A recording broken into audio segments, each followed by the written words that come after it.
Welcome to the travelling blog of Saptami. ব্লগটা দিতে একটু দেরি হয়ে গেল জানি, তবে সপ্তমীর দিনের ব্লগে বলেছিলাম সেদিনকার ঘুরতে যাওয়ার ব্লগ দেবো, তাই জন্য দিলাম। সবাই মিলে টোটো করে চলে গিয়েছিলাম বুদবুদে ঠাকুর দেখতে। গিয়ে প্রথমে অনেকটা হকচকিয়ে গিয়েছিলাম এটা শুনে যে ষষ্ঠীর দিন থেকে টোটো ঢোকা বন্ধ হয়ে গেছে, তাই এক প্রকার বাধ্য হয়েই বলতে পারো সারা বুদবুদের ঠাকুরগুলো পায়ে হেঁটেই দেখেছিলাম। তো যাই হোক, ফার্স্টের প্যান্ডেলটা তোমরা দেখলেই, আর এটা হচ্ছে সেকেন্ড প্যান্ডেল যেটা আমরা গিয়েছিলাম। আর দুটো ঠাকুর দেখতে না দেখতেই হাঁটতে গিয়ে ঘেমে নিয়ে আমাদের অবস্থা তো একেবারে খারাপ হয়ে গিয়েছিল।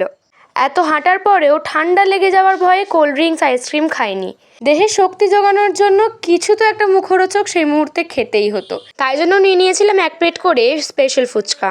আবার ফিরে আসা যাক ব্লগের মেন টপিকে। তো আমার পার্সোনালি এই দুর্গা প্রতিমাটা কিন্তু খুব ইউনিক লেগেছে। তারপরে অনেকটা হেঁটে গিয়েছিলাম বুদবুদের বিপিনপুরে। সেখানে গিয়ে আবার আমাদের ছোট পিসির সাথে দেখা হয়। পিপির সাথে অনেকক্ষণ কথাবার্তা হওয়ার পরে আমরা আবার টোটো চেপে রওনা দিই বুদবুদ গ্রাম যাওয়ার উদ্দেশ্যে। সেখানে গিয়ে অনেকটা হাঁটতে হয়, আর তারপর সেদিনকার শেষ প্যান্ডেল দেখে আমরা বাড়ি চলে আসি। আজ এই পর্যন্তই, দেখা হবে অন্য কোনো ব্লগ নিয়ে। বাই।